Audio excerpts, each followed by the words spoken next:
Hello, gentlefolk of the internet. My name is Rebecca. I am a fitness enthusiast. This is the Rebecca Fit, where I talk about fitness from a performance, self-love, and self-awareness perspective. This week was humbling. We're just going to check in and get real. I don't have a script. I don't really know entirely what I'm going to talk about, but basically, I've been bullshitting you. And it's time for me to get real.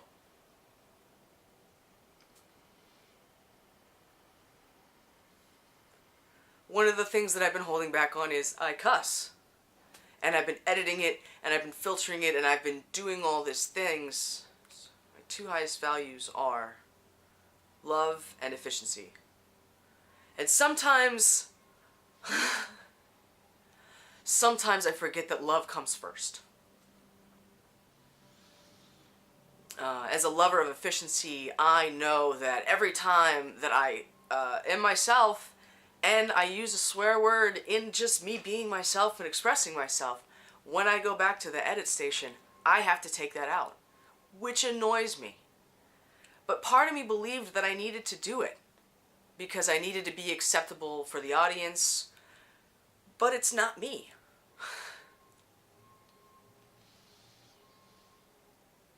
And I want to be real.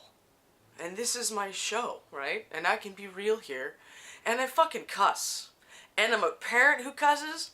And my kids cuss. But before you get all like up in arms about it, like think of the children. My kids are great. And I'm honest with my kids. Like, I think the best moment, not the best, but one of the best moments of us coming together as like a parent triad that we are was when I like went up to my co-parents and I was like, I taught the kids to say fuck. And I was like, and both of them were like, oh, I thought it was me. No, because I did too. Because we all do it. Right? Like, we all say this word and we're like gonna like not, like the kid's not gonna say it. Of course the kid says it. What we teach the children, and the one of the first conversations that I had when they went to school is about context. And about, you can't cuss at school. You can't cuss at school, and you can't cuss in front of grandma.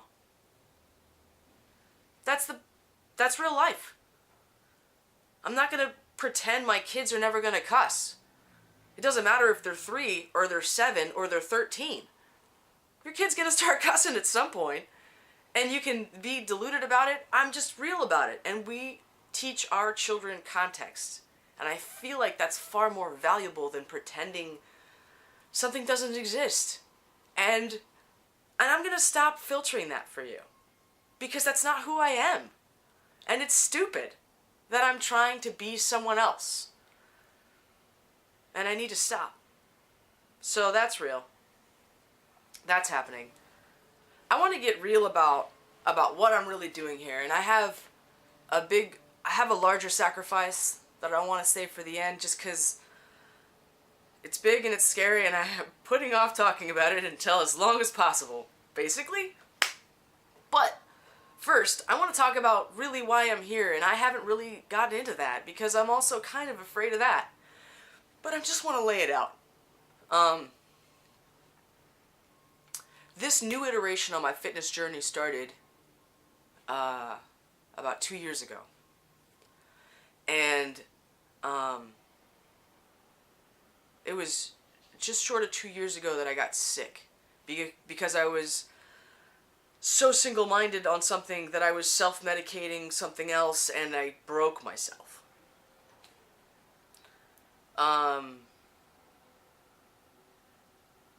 I was trying to get pregnant. I spent over 2 years trying to get pregnant. I was on hormones. I had my body shape completely changed. I let a lot of parts of my body I just was so single-minded, focused on trying to get pregnant. I didn't take care of myself. I didn't take care of any of my other systems other than my reproductive system, effectively. And my hand had shut down. My kid's first word was ball, and we were teaching them sign language, and so he was signing like this. Well, the ball was a tennis ball, and I kept it in my hand, and I was wrapping and icing my hand and popping so many Advil that I had obstructed my bowel. So this is obviously off-label use. Please don't go to a doctor. I'm so stubborn. I can be so stubborn about not going to a doctor. That I will obstruct my bowel, take an Advil to fight pain instead of addressing the issue appropriately.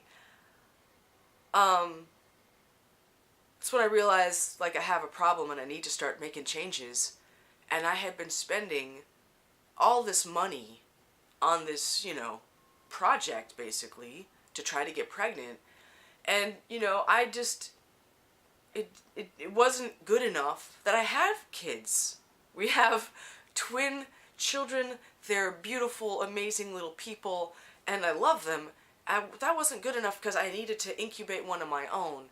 And I was willing to let so much of my body just go to waste to get on that.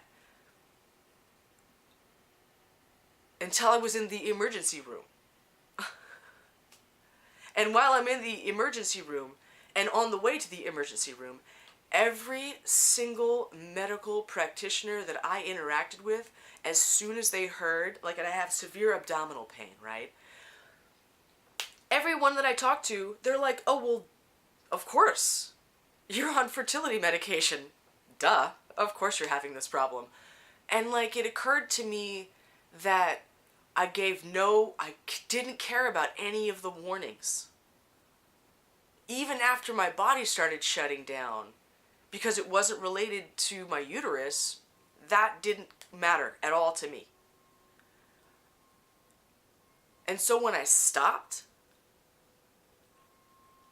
I just took all that money, all that energy, and just put it back into myself. And I got a personal trainer, and I went to the gym down the street from my house, and I just didn't think about how much money it was going to cost, the same way I was doing it for that, right? The same way I was doing it to try to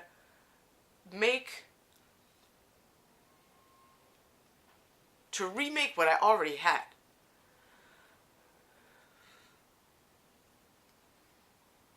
Because I didn't love my body enough the way that it was.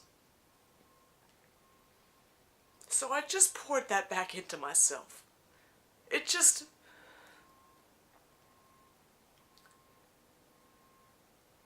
I didn't even know what it meant at the time. But 2 years later, it's so incredible what my body and I have done together. And that's why I'm doing this. That's why I'm still, like, this is a sort of ridiculous course of treatment. But my body and I have been on this great journey together, and I just want to keep going. I just want to see what we can do. And I'm so excited to share it with you. And I just feel like I've been holding back, and there's no reason for that. So I've been listening to a lot of feelings. Where's my book at? Oh, I put it down. So I've been listening to a lot of Gary Vee, and he's been his influence has been pushing me to get more raw. And when I push away all the bullshit, it matters that I truly share my story. There's no half stepping here. There's no half doing it. I have to be all in. And on the subject of all in, and while I'm here, you're gonna love the jackhammers in the background, but I don't care. I have to keep going. I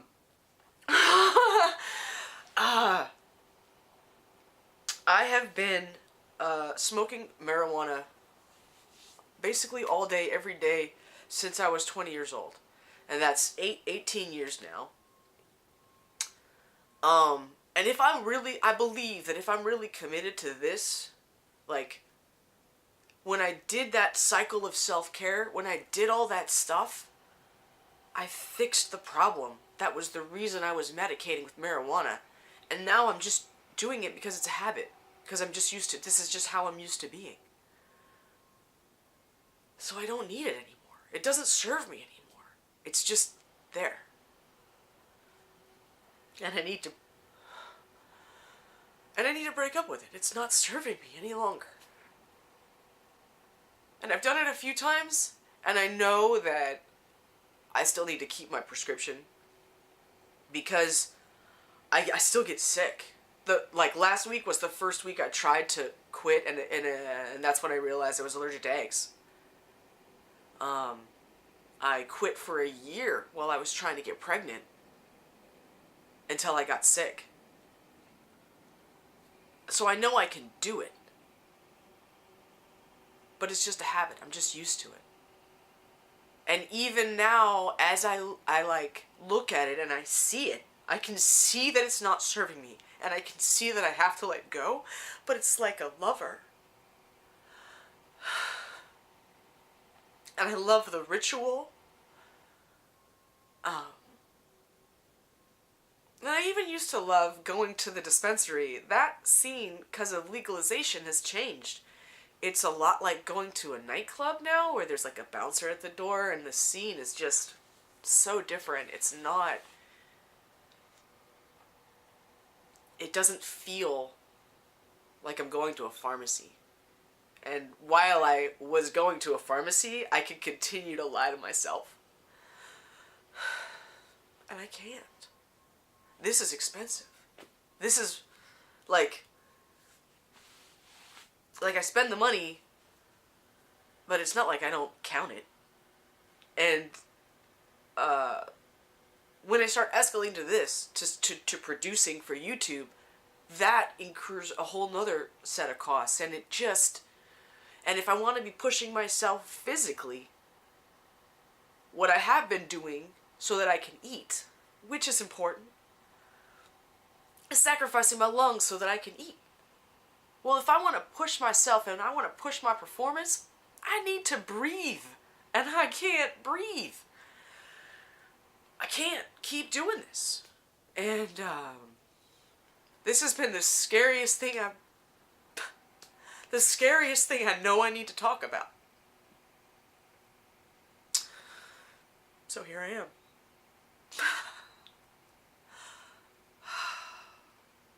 Thank you for joining me. Welcome to my party. Welcome to my party. Thank you for joining me. If you have intense sacrifices, scary sacrifices, and you just want to put it out there, bring it down to the comments below. If you want to stick around, subscribe. If you enjoyed the video, it matters. The thumbs up. It's so silly, but it totally matters. And I mean, I am a talker. I could do this all day. Join me down below. Have a great day.